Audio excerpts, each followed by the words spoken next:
Okay, the new part of the 5/8 time signature etude. So this next part here is really just to kind of help develop more of a feel of the 5/8 time signature. Um, so we got these chords here ringing out for 5/8 notes. Just a matter of pay attention to the drums to know when to come in for the next chord. And then you got your just constant eighth notes, but it's just like rotating the same 5 notes over and over again before it changes position in the key. Just think it sounds really cool. And then the drums will end up changing. So you have like this ascending portion to start with. So all of that. So the drums are definitely accenting that 1 2 3 1 2 1 2 3 1 2 1 2 3 1 2 1 2 3 1 2. And then for this part, it's kind of like, I guess it's ascending as you do this, 1 2 3 4 5, but then you go down the key, and then when we do the descending, we're descending the 5 notes, then we go up in position in key. So yeah, like ascending and descending at the same time, and then descending and ascending at the same time. So yeah, when we get to that part, drums change to sound and feel like more straight ahead. So it's still 5/8, but the way it's, the drums are being played doesn't really sound like it anymore. Feels a little different. So you could certainly notate it a little bit different at this point, but we're not going to. We're sticking with 5/8. So there we go. Okay, let's and then yeah, all this stuff in here. This is a great thing to harmonize. Even all this stuff up here, like when it gets to the palm mute thing. Like so when it's the A note being played, that palm muted A note, I would keep that for the harmony, and then just harmonize the non-palm muted stuff. But when you get down here, if you're gonna harmonize that, then yeah, I would just harmonize everything. So instead of like trying to only harmonize the non-palm muted stuff, I think that'd be a little silly. But we'll go over that too. Well, no, because I don't know. It's like I was like, should I demonstrate it? But then again, kind of want to see what you think of. All right, harmonies now, so I'm not going to demonstrate that. I want to see what you come up with. Let's see what you come up with for the harmonies. Yeah, I think that's a better idea. I don't want to give too much away. Anyway, let's start this off 50% speed. And I'm going to start playing it back right up there so I know when to come in. Alright, here we go. Yeah, let's keep that sound on. Apparently I didn't set it at 50% speed. Alright, there we go.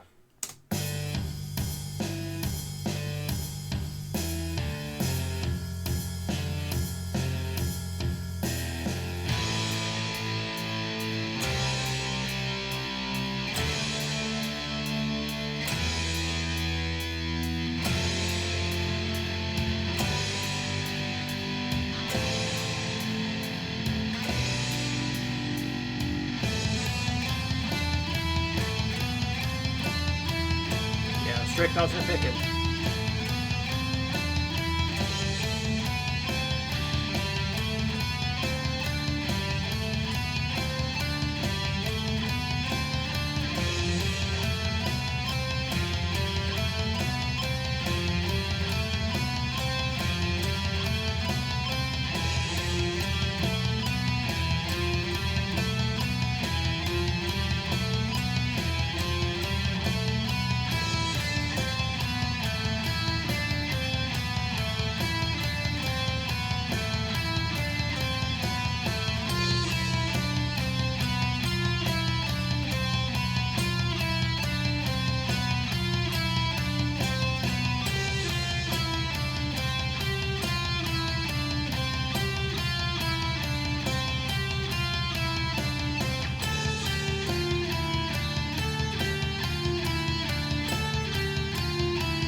Full speed ahead.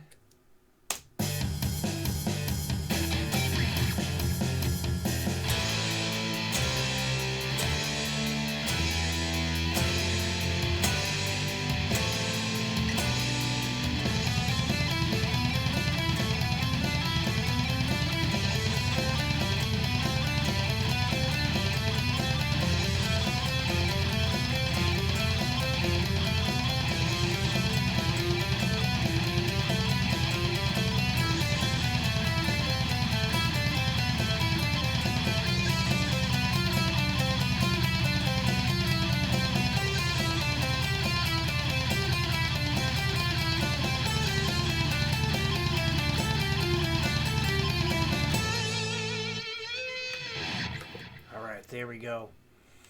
So, regarding like the improv thing, so, excuse me, lots of talking today, throat's all,